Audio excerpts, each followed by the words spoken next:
Hi, good morning. Let me say this up front. There might be some echoing in this video because I can't find my mic, or at least the mic that will work with my phone. So, disclosure up front. I will try to make it quick, not to torture your ears. As I said during the week, I put up a post talking about how my views about Brooklyn has changed. This week video, I will be sharing with you guys how my view has changed and the reason I know for certain that is responsible for that change. So let's go. Hi, my name is Paula Simon. I believe 25 plus years ago, made a decision that changed my life, strengthened my faith, which led to a closer walk with God. On this channel, I encourage women to be more proactive in their life, one step at a time. If you are new to this channel, welcome, welcome, welcome. If you're a returning subscriber or visitor, welcome also. Don't forget to like, subscribe, turn on the notification button so YouTube will let you know when a new video is uploaded. Also, please share. If you listen to this video, if you check the other videos on my channel and you find it encouraging, please share with someone who could benefit from it. It will be greatly appreciated. As I said, guys, when I first moved to this country, I moved right to Brooklyn. And within the second day, I disliked it. I find it too noisy. Based on the time of year, there was a garbage around, like the place was too crowded. I went on the bus and like everyone tried to form conversations with you and asking you questions, where you're from, how long you're here for. And that wasn't me. I come from Guyana. You never used to ask people questions. You just observe and conclude. So this constant having to explain my actions and why I'm here and how long I'm in the country. And where are you from? Jamaica? No, I'm from Guyana. It was not something that I had liked. So for a few years, I actively wanted to get out of New York. And what makes matters worse is that within 2 or 3 weeks of coming to New York, my cousin Jennifer invited us up to Maryland where she was living. And I went there. It's more spacious. They have greenery. They have a yard space. The place more quiet. That cement my feelings about New York. So I actively do some research, was trying to see if I could buy a home and all these things, and it wasn't happening. But eventually, I moved out of New York. If you had looked at it, say for instance, our people, was not such a good move. In fact, all my business was in New York. In Georgia, I had 2 friends there who were, one was a client, the next one wasn't. So my income was in New York. I had to learn to drive to go to Atlanta. But somewhere or the other, I knew I had to make that change. So I made that change. Guys, and I'll tell you this, is what's within 1 year, my life has changed for the better. Was there some bumps and bruises? Yes, and some adjusting because my thoughts were still in New York, not because I wanted to live, but it's because this is where my income was. So I spend a lot of time coming down here, looking, talking with clients, looking for new business and all of that, which was extremely stressful. I was not thinking right. But when I look back now, if I did not move to Georgia, let me tell you, one, I would not have tried. I would have never bought a car and drive in New York, especially if I had continued living in Brooklyn. 2, I would not have owned a home. 3, the experiences that I had, the chance to travel, which is, I think, is the biggest thing. I would not have done it if I had stayed in New York. Okay, I used to go on a few company trips when they have a seminar or things like that, but not the kind of traveling that I did. Not for certain moving, traveling from Georgia all across the continent of New Zealand by myself, staying in an Airbnb for the first time. I would not have done those things. Why?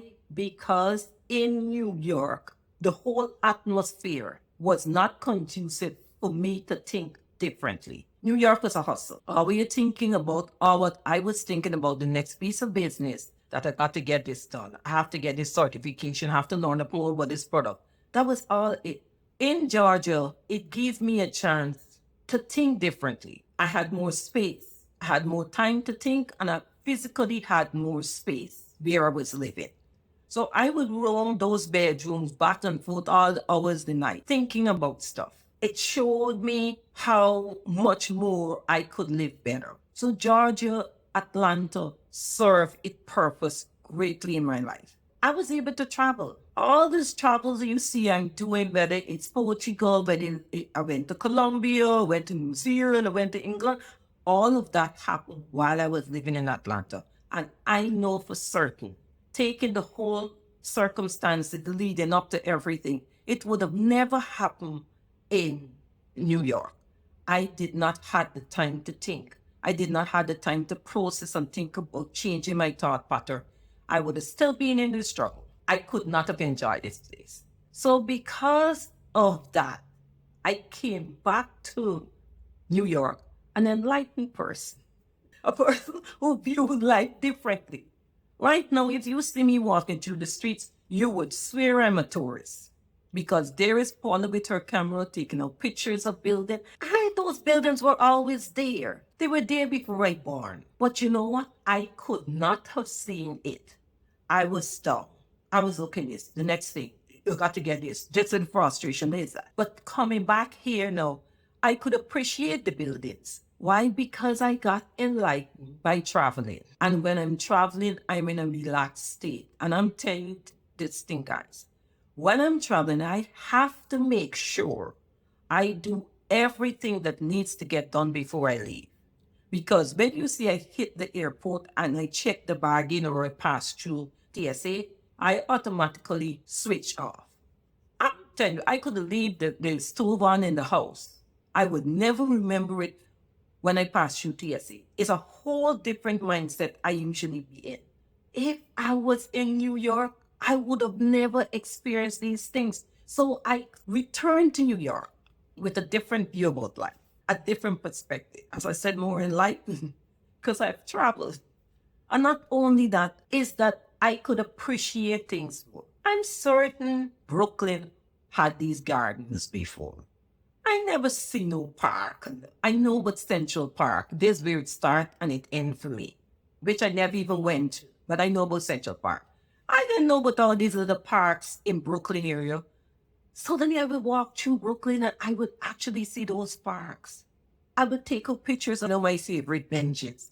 All these things, if I did not move, I would not able to experience now. I could remember telling someone that I'm moving back to New York. And she said, "You going back to New York?" I knew I could come back here because it's a different mindset. And now I'm back. I could enjoy the place. As I said, I'd be snapping pictures all around. You look at me and say, "Oh, she's visiting for the first time." No, I've been here for 25 years. But this is the first time I'm able to see things differently.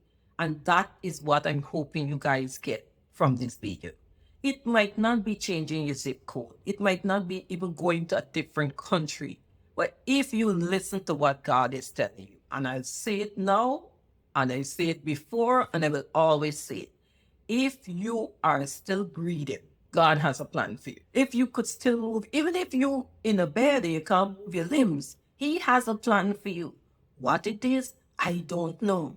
Because He do not discuss me with you, and He do not discuss you with me. But one thing I know for certain is that He has a plan for you. Some people might not even be aware of what is the plan is. Some of us knows very well what it is, but we just do not want to change. We don't want to. We hate the job. We might have a relationship not going well, and something to drop into my spirit. I don't know who I might be talking to. I don't want to sound like a preacher.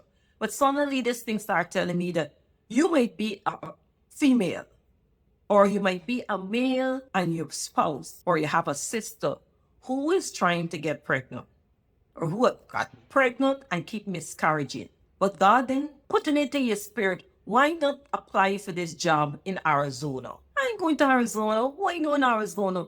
I hear people will put up reasons that, oh, they don't have access to the stores. They have a store at the corner that stay in Brooklyn. If they go somewhere else, they got to drive to a store. So that's the reason why they stay. But you do not know what next God have in store for you. If I did not move, I would have missed out on owning a home because God knows what was happening. I wasn't aware of what was happening because I was not marketing mortgages anymore. As far as I'm concerned, I wasn't able to buy a home because I'm a 1099 earner, and they look at me as iffy income. I'm not a W-2 earner. So I had already resigned from owning a home. But because I made that change, because I didn't worry about, okay, my income will go crazy, I tell myself, Father, I move it. And if this is part of your plan, you're going to supply the income. As I said, was it easy all the time? No, and it wasn't easy in Brooklyn either. But you know what? When it became hard, I had a nicer bedroom, a bigger bedroom, a nicer bed in which I could have gone and relaxed in. If push come to shove, I could have gone into my garage and take a little drive somewhere more sitting apart. If I was in Brooklyn, I was in a far smaller place and I had no car to drive, or I had to deal with the bus and the subway. And chances are, because of that, I would have stayed home. So you don't know what next God have in store for you. And take it from me, he gives you a nudge. He ain't giving you a whole litany of what is going to happen in step 1 and step 2 and step 3. No, he ain't giving you no pamphlet or no manual. All what he's asking you to do is trust him. And when you step out, things start unfolding. And when you look back, the biggest regret you might have is, why didn't I listen to God earlier? So as I said, it might be a job that you keep, oh, I'm not qualified enough. I ain't got enough years of experience. When I look at the qualification, they want a bachelor's, they want it. No, God telling you to apply for that job, you apply for the job. Because look at it this way. If you have everything in place, how he get the glory? You're going to say it's because of my degree. It's because of my years of experience. All of this is because I have contact. Somebody from my club or somebody from an association. You would give all the glory to all these other things. But if you walk in there just with the passion, you might got the experience. You don't have all the qualification. You don't know this body. You don't know that body. But you were able to walk in and get that job. And the thing about it, your previous job, you might have been earning a $5,000 or $45,000 a year. You walk into $150,000 a year. And that is madness. You can't give God the glory if your previous job was 105,000 or who knows, 112. So now you're getting 110. And you have all these years of experience and all of these things. You cannot give God the glory. But when you walk in with bare bones, they want 10 things, you got 2.5. One out of it is a little iffy. And you get that position, you get that job, you get an increased pay. Who could you give the glory to? You got to give it to God. So this is how God wants us to work. We cannot work with having everything. We knowing everything, we feeling confident. No, he's expecting us to move. And he's expecting us to move right now. When he give you an inclination, you put the thing in your spirit that you're going to sleep when you're waking up back and you think it's crazy. It's because he wants you to move right now. Not all down the road, I'm waiting for this, I'm waiting for this body to come out of school, I'm waiting to get my money together, I'm waiting for all the things that you do not have no control over. None of us have control of most of the things that we're waiting on to do what God tells us to do. We have no control, but we just use it. Oh, it's a legit reason I'm waiting for this, I'm waiting for that. So guys, I'm enjoying Brooklyn now. As I said, I'm playing tourist because I have my camera and I don't worry about the subway. I didn't worry if the bus is delayed and the train is delayed. All those things does not matter anymore because I came back with a new perspective and a new attitude according to Patti LaBelle. So guys, I pray, I hope, I honestly pray that this video would inspire, even if it's one of you. 100, I would be more excited. To look at your life, it might not be changing a zip code. It might not be applying to you. But search your heart what God is having this uneasy feelings about. Even if it's calling somebody, even if it's checking a particular document, he keep telling you, go and look for this receipt. Go and look for this receipt. Look for this document. Look for this document. He said, put it down next week. Get out and do it right now. Anything that is possible. If he tell you make a call, if it's a business, you can't call now. Whenever you look at the video, the next available time, make the call. Do not wait. You see the thing about it, we always behave like we know it. We don't. And most of all, we don't know how long more we have. So get moving. Guys, I will be out in the streets again.